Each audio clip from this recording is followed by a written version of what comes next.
Reciban mis más sinceras mwakire condolencias ukubahoza bivuye ku mutima a toda la familia, hermanos y umuryango hermanas, wose bene data na por la bashiki bacu partida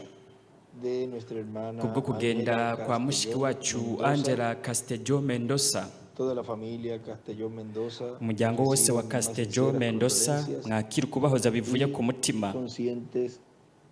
que pronto la vamos a kandi volver a mumenye ver. ko vuba tugiye gusubira Porque kongera para todo kumubona creyente en el kuko Señor kuwizera umwami wese hay esa esperanza cuando un familiar hariho ibyo vyizigiro iyo uwo mu muryango wacu canke umuvukanyi muri Kristo agiye arafite isezerano ko en la azozuka resurrección en el día postrero mwizuka ku munsi w'iherezo y la esperanza kandi ivyizigiro para todo aquel que sus días ivyizigiro terminen en kuwo esta wese tierra iminsi yiwe irangiye es que kuri va a iyi si vivir en la sexta dimensión de ese nuko cuerpo ajya kuba mu buringanire bwa gatandatu muri wa mubiri wa Teofani we yagiye gutegura donde lo habló en el Evangelio según San ibyo yavuze mu Juan, butumwa bwiza bwa Yohana Mutagatifu ikigabane cya cumi na esas kane moradas en donde son ya mazu las teofanías ariyo ari amateofaniya ya buri mwana wese w'umuhungu n'umukobwa w'Imana en el tiempo en que está viviendo, umubiri aronka mu gihe aba ariko ese arabamwo sacrificio efectuado uwuba por yarakiriye la cya Escritura, kimazi cyatangirwa ku musaraba i Karuvariyo ya el tiempo kandi para ibyo recibir igihe esa cyo bendición kwakira de uwo mugisha wo kuronka uwo mubiri wa Teofaniya en Cristo en su umuntu primera yizeye venida, Kristo mu kuza kwe ya kwa terminó. mbere uwo mugisha waramaze kurangira Todos los que han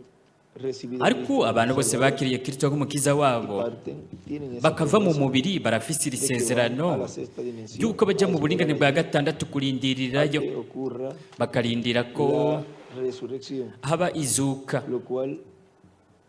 Jesús nos habló en ibyo Yesu yarabitubwiye mu butumwa bwiza bwanditswe na Yohana el capítulo mu kigabane 6, cya gatandatu verso 39. umurongo wa 39 voluntad de mi Padre, y esta es la voluntad del Padre, el que me envió, que de todo lo que me kandi tiene icyo wantumye agomba y ngiki nada, agomba sino yuko mu que lo byampaye resucite byose en el hatagira día na kimwe postrero. kinzimirana ariko ngo nze nkizure ku munsi w'iherezo kuko iki ari cyo data agomba agomba yuko ubona umwana wese akamwizera agira ubugingo budashira nanje nkazomuzura ku munsi w'iherezo Y ese día postrero kandi es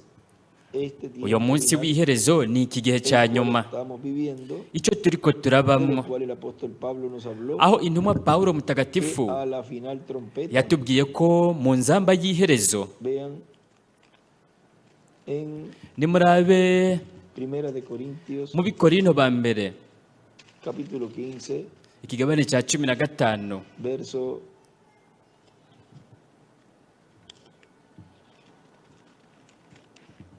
51. umurongo wa dice, 51 haravuga hati He aquí os digo un misterio, no todos ndababarira dormiremos, pero akabanga todos ntituzosinzira seremos twese ariko twese tuzohindurwa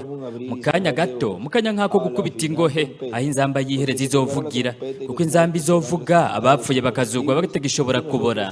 natwe tuzohindurwa porque es necesario que esto kuko uyu mubiri ubora ukwiye kuzokwambara ukutabora kandi uyu mubiri upfa ukwiye kuzokwambara ukudapfa ariko uyu ubora niwamara kwambara ukutabora n'uyu upfa niwamara kwambara ukudapfa niho hazoshika rya jambo ryanditswe ngo urupfu rumizwe n'intsinzi bizoba mu nzamba y'iherezo inzamba igira indwi iriko iravuga ni ukuvuga ikimatanijwe c'indwi aricyo icyo kiri ku ishengero nicyo kimwe n'inzamba y'indwi kuri Isirayeli kandi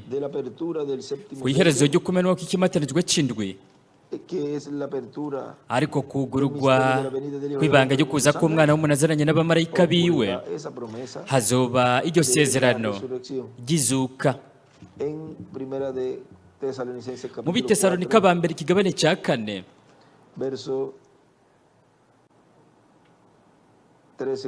umurongo wa 13 ukabandanya haratubwira hati ariko bene data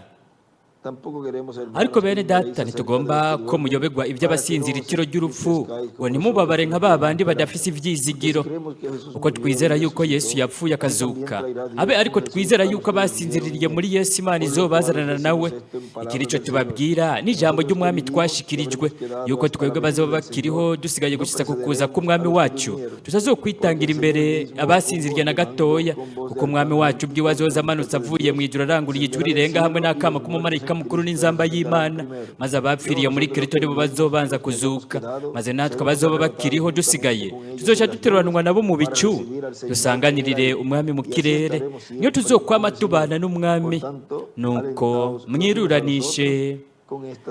ayo majambo, ayo aba amajambo yo kubahumuriza abo mu muryango bose n'abagenzi ba mushiki wacu